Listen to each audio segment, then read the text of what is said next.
আবরারের কথার ইঙ্গিত বুঝে সবাই মুহূর্তেই চুপ হয়ে গেল। মেয়েডরা মাথা নেড়ে সম্মতি জানালো। তারপর নিঃশব্দে খাবার সাজাতে ব্যস্ত হয়ে পড়ল। লিভিং রুমের বাতাসটা হঠাৎ কেমন ভারী হয়ে উঠল, যেন কথার আড়ালেই লুকিয়ে আছে আরেকটা লড়াই। ফাহিম চেয়ার ঠেলে উঠে দাঁড়ালো। এক পা এগিয়ে এসে আবরারের মুখোমুখি দাঁড়িয়ে কটমট করে বলল, আমিও দেখব এইসব আলতো ফালতো নাটক করে তুই কুহেলিকে কতদিন নিজের কাছে ধরে রাখতে পারিস। তার গলায় ছিল চ্যালেঞ্জ, চোখে ছিল জেদ। আবরার এক মুহূর্তও থমকালো না, বরং ঠান্ডা মাথায় ফাহিমের কাঁধে হাত রেখে অদ্ভুত শান্ত ভঙ্গিতে বলল, চিন্তা করিস না, আমি কিছু না করলেও পাখি আমার কাছেই থাকবে। তারপর ঠোঁটের কোণে হালকা বাঁকা হাসি এনে যোগ করলো, তার চেয়ে ভালো কর, ভালো কোনো মেয়ে দেখে বিয়ে করে নে, অযথা আমাদের মাঝে এসে কাবাব মে হাড্ডি হয়ে কী লাভ। ফাহিম চোখ সরালো না, বরং ঠোঁট চেপে ধরে বলল, দেখা যাক, এখনও 29 দিন বাকি। এই কথাটায় যেন অদৃশ্য একটা টাইমার চালু হয়ে গেল। আবরার আর কোনো কথা বলল না, শুধু সেই চেনা ম্লান হাসিটা রেখে ধীরে ধীরে সিঁড়ির দিকে পা বাড়ালো। পিছনে 3 জন মেইড একসাথে খাবার তুলে নিয়ে উপরে উঠতে শুরু করলো, কিন্তু সিঁড়ির প্রতিটা ধাপে ধাপে মনে হচ্ছিল এক নতুন লড়াই শুরু। আবরার সিঁড়ি বেয়ে উপরে উঠে যেতেই লিভিং রুমের ভেতরের বাতাসটা হঠাৎ বিস্ফোরণের মতো ভারী হয়ে উঠল। ফাহিম দাঁতে দাঁত চেপে কাচের গ্লাসটা তুলে নিল। এক মুহূর্তের জন্য মনে হলো এখনই সেটা দেয়ালে ছুঁড়ে মারবে। ঠিক সেই সময় সীসা ঝাঁপিয়ে পড়ে তার হাত থেকে গ্লাসটা শক্ত করে ধরে ফেলল। কাম ডাউন ফাহিম। সীসা কণ্ঠটা নিচু কিন্তু দৃঢ়। রাগ দিয়ে এখন কিছু করা যাবে না। ফাহিমের চোখ লাল, সে ঝাঁঝালো গলায় বলল, কাম ডাউন। কি করে মাথা ঠান্ডা রাখবো? ওই আবরার ও আমার পাখিকে স্পর্শ করেছে, আর তারপর এসে আমাকে শোনাচ্ছে। কথাগুলো বলতে বলতে তার বুক ওঠানামা করছে। জেদের সাথে অপমান, ঈর্ষার সাথে অসহায়ত্ব, এসব একসাথে গলা বেঁধে আছে। সীসা এক মুহূর্ত চুপ করে রইল, তারপর ধীরে ধীরে বলল, এতে আমারও কষ্ট হচ্ছে ফাহিম। কথাখানা বলতে বলতে চোখ নামিয়ে নিল সীসা। আমিও আবরারকে ভালোবাসি, তাই বলছি, ও যেভাবে ঠান্ডা মাথায় খেলছে আমাদেরও ঠিক সেভাবেই খেলতে হবে। ফাহিম হঠাৎ তাকালো সীসার দিকে, তার চোখে এবার বিস্ময়। কি বলতে চাও? কণ্ঠটা চাপা, সন্দেহ ভরা। সীসার ঠোঁটে ধীরে ধীরে একটা বাঁকা হাসি ফুটে উঠল, যে হাসিতে মায়া নেই, আছে হিসাব। সীসা খুব আস্তে কিছু বলল, এমন কিছু যা ঘরের দেয়াল পর্যন্ত শুনতে পেল না। ফাহিম কিছুক্ষণ নিশ্চুপ রইল, তারপর চোখের ভেতরের আগুনটা ধীরে ধীরে বদলে গেল, রাগের জায়গা নিল পরিকল্পনা। একটা দীর্ঘ নিঃশ্বাস ফেলে সে মাথা নাড়ালো। ফাহিম রাজি হয়ে গেল। লিভিং রুমের ভেতর তখন আর কোনো শব্দ নেই, শুধু দুটো মানুষের ঠান্ডা মাথার ষড়যন্ত্র নীরবে জন্ম নিচ্ছে। রুমে এসে মেয়ের চুপচাপ খাবার রেখে বেরিয়ে গেল। দরজা বন্ধ হতেই রুমটার আবরার আবার নরম নীরবতা নেমে এলো। আবরার ধীরে ধীরে কুহিলির পাশে এসে বসলো। ঘুমন্ত কুহিলিকে দেখে তার মুখে আপনা আপনি একরাশ মায়া জমে উঠল। সে খুব সাবধানে কুহেলিকে তুলে নিল, একদম ছোট বাচ্চাদের মতো করে নিজের কোলে। কুহেলি সামান্য নড়ে চড়ে উঠল, ভ্রু কুঁচকে যেন কিছু একটা অনুভব করলো, কিন্তু ঘুম ভাঙল না, বরং আরও গা ঘেঁষে এলো আবরারের বুকে। আবরার কুহেলির কপালে পড়ে থাকা সাদা চুলগুলো আলতো করে সরিয়ে দিল। তার চোখে তখন কঠিন কোনো ছায়া নেই, শুধু নির্ভেজাল আদর। তারপর হালকা হাসকি কণ্ঠে সে ফিসফিস করে বলল, মাই হোয়াইট রোজ, ওঠো, তোমাকে খাবার খাইয়ে আমাকে অফিসে যেতে হবে, আজ একটু কাজ আছে। কুহেলি চোখ পিটপিট করে খুলল, আবার বন্ধ করে ফেলল। ঘুমে জড়ানো মুখটা আবরারের বুকে গুজে দিয়ে নরম টেনে টেনে বলা কণ্ঠে বলল, আর একটু ঘুমাই না আবরার। কুহেলির ঘুম জড়ানো কণ্ঠটা আবরারের ভেতরে অদ্ভুত এক আলোড়ন তুলে দিল। আবরার নিজেই বুঝতে পারছিল না কেন এই মেয়েটার সামান্য একটা কথা, একটা আবদার তার বুকের ভেতর এত গভীরভাবে নড়ে ওঠে। আবরার মনে মনে ভাবলো, এর আগেও তো সে অনেক মেয়ে মানুষ দেখেছে, অনেক মেয়ের সঙ্গে কথা বলেছে, কিন্তু কখনোই এমন অনুভূতি হয়নি। তাহলে আজ কেন? এই মেয়েটার ক্ষেত্রেই বা কেন সব কিছু এত আলাদা? এক মুহূর্তের জন্য তার মনে হলো যদি কুহেলি তার জীবনে না আসতো তাহলে হয়তো সে কখনোই এই নরম শান্ত গভীর অনুভূতির সাথে পরিচিত হতো না।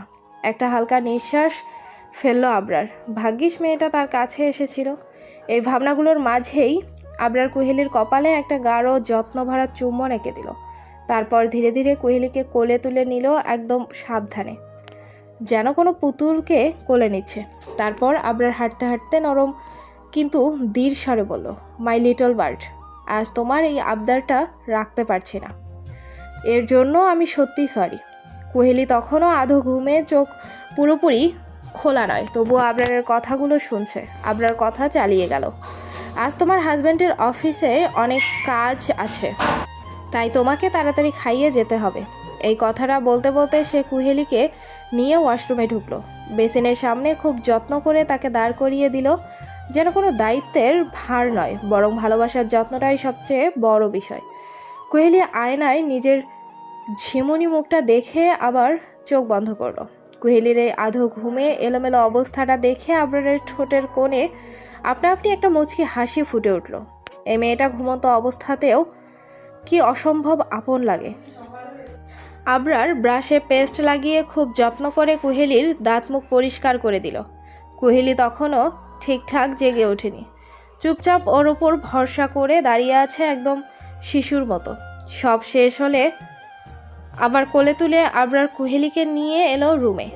ড্রেসিং টেবিলের সামনে বসিয়ে প্রথমে নরম কাপড়ে কুহেলির মুখটা মুছিয়ে দিল।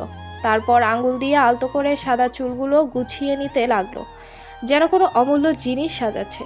কিন্তু বিপত্তিটা বাঁধল ঠিক তখনই যখন চুল বাঁধার পালা এলো। আবরার একবার চেষ্টা করলো, তারপর আরেকবার।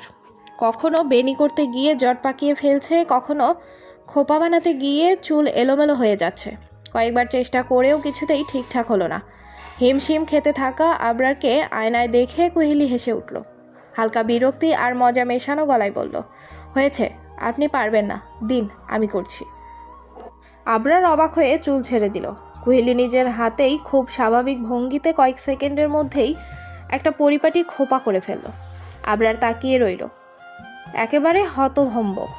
তারপর একটু ধীর স্বরে বলে উঠল, এটা যদি এতই ইজি হয় তাহলে আমি পারলাম না কেন? কুহেলি মুচকি হেসে খুব স্বাভাবিকভাবেই বলল, এটা আপনার কাজ না, তাই পারেননি, এটা মন খারাপ করার কিছু নেই। কথাটা শুনে আবরার আর কিছু বলল না, শুধু মাথা নেড়ে কুহেলিকে আবার কোলে তুলে নিয়ে বিছানায় ধারে বসালো। খাবারের প্লেটটা টেনে নিয়ে নিজের হাতে করে কুহেলিকে খাওয়াতে লাগলো। মাঝে মাঝে নিজেও দু এক লোকমা খাচ্ছে। সব কিছুতেই এক অদ্ভুত সংসারী ছোঁয়া। খাওয়া শেষ হলে মেডিসিন বের করে নিজের চোখের সামনেই কুহেলির মুখে তুলে দিল। কুহেলি আর কোনো কথা না বলে চুপচাপ মেডিসিন খেয়ে নিল। তারপর হঠাৎ করেই আবরার কুহেলিকে শক্ত করে বুকে টেনে নিল, এমনভাবে জড়িয়ে ধরলো যেন ছেড়ে দিলে কুহেলি হারিয়ে যাবে। নরম অথচ ভারী কণ্ঠে একটা শব্দ বেরিয়ে এলো, বউ। এই একটা মাত্র ডাক কুহেলির ভেতরটা কেঁপে উঠল। হৃদয়ের গভীরে কোনো জায়গায় আচমকা আলো জ্বলে উঠল যেন। কুহেলি খুব ছোট করে বলল, আবরার একটু থেমে তারপর এমন কণ্ঠে বলল, যেখানে শক্ত মানুষের সব শক্তি ভেঙে পড়ে, তুমি তো আমাকে ভালোবাসো, তাই না? কুহেলি আবারও বলল, আবরার বুকের ভেতর জমে থাকা ভয়টা অবশেষে মুখে আনলো। তাহলে বলো, তুমি আমাকে ছেড়ে যাবে না? কখনোই না। এই কথাটার মানে কুহেলি এবার পুরোপুরি বুঝে গেল। এটা প্রশ্ন না, এটা ভয়। একটা ভাঙা অতীত থেকে জন্ম নেওয়া ভয়। কুহেলি আর এক মুহূর্তেও দেরি করলো না। সে আবরারকে আরও শক্ত করে জড়িয়ে ধরল, নিজের মাথা ওর বুকের মধ্যে চেপে ধরে স্পষ্ট দৃঢ় অথচ নরম কণ্ঠে বলল, আমি কখনোই আপনাকে ছেড়ে যাব না মিস্টার মাফিয়া। আপনাকে যখন ভালোবাসি তখন ছেড়ে যাওয়ার প্রশ্নই আসে না। আমি থাকবো, সবসময় থাকবো। আপনি অযথা দুশ্চিন্তা করবেন না। কথাগুলো বলার সময় কুহেলির কণ্ঠে ছিল দৃঢ়তা, যেন সে নিজেকেও আবার নতুন করে আশ্বস্ত করছে। আবরারের বুকের ভেতর অদ্ভুত এক শান্তি নেমে এলো।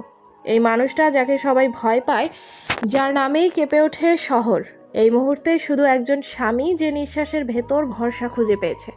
হঠাৎ কুহেলির চোখে দুষ্টমির ঝিলিক খেলল। সে হালকা হাসি চেপে রেখে বলল, আর তাছাড়া? আবরার ভ্রু কুঁচকে তাকালো। তাছাড়া কি? কুহেলি দুষ্টমির কণ্ঠে বলল, আমার তো অনেক দিনের একটা স্বপ্ন আছে। আমি আমার জামাইকে শাড়ি পরাবো, সুন্দর করে মেকআপ করব, চুল বেঁধে দেবো, তারপর ছবি তুলব। আবরার সঙ্গে সঙ্গে কুহেলিকে ছেড়ে দিয়ে বিস্ময়ে বলে উঠল, হোয়াট? তার সেই মুখভঙ্গি দেখে কুহেলি খিলখিল করে হাসতে লাগলো। একেবারে বাচ্চাদের মতো হাসতে হাসতে বলল, হ্যাঁ, আপনি যত বড় মাফিয়াই হন না কেন, বউ যা বলবে সেটাই তো করতে হবে। আবরার কিছুক্ষণ তাকিয়ে রইল, তারপর হালকা দীর্ঘশ্বাস ফেলে মাথা নাড়ল। ঠোঁটের কোণে এক চিলতে হাসি ফুটে উঠল। এই মেয়েটাই পারে তাকে এভাবে হার মানাতে, ভয় দিয়ে নয়, ভালোবাসা দিয়ে। আবরার পুনরায় কুহেলির কোমর জড়িয়ে ধরে নিজের সাথে, তারপর কুহেলির নাকের সাথে নিজের নাক ঘষতে ঘষতে বলল, অনেক দুষ্ট হয়ে গেছো পাখি। তারপর ঠোঁটের হালকা করে ঠোঁট ছুঁয়ে দিয়ে বলল, আচ্ছা এখন রেস্ট নাও, পরে কথা হবে, আমার অনেক কাজ আছে অফিসে। বলেই কুহেলিকে ছেড়ে উঠে দাঁড়ালো। কুহেলি বলল, আচ্ছা মিস্টার ক্রিমিনাল হাজব্যান্ড, সাবধানে যাবেন আর তাড়াতাড়ি ফিরে আসবেন। আমি আপনার জন্য অপেক্ষা করব। কথাখানা যেন আবরারের বুকে লাগলো। আর সাবধানে যেতে বলেছে কেউ, তার মানে ওর একজন নিজস্ব মানুষ আছে যে ওর জন্য চিন্তা করে। এসব ভাবতেই আবরারের বুকে খুশির স্রোত বয়ে গেল।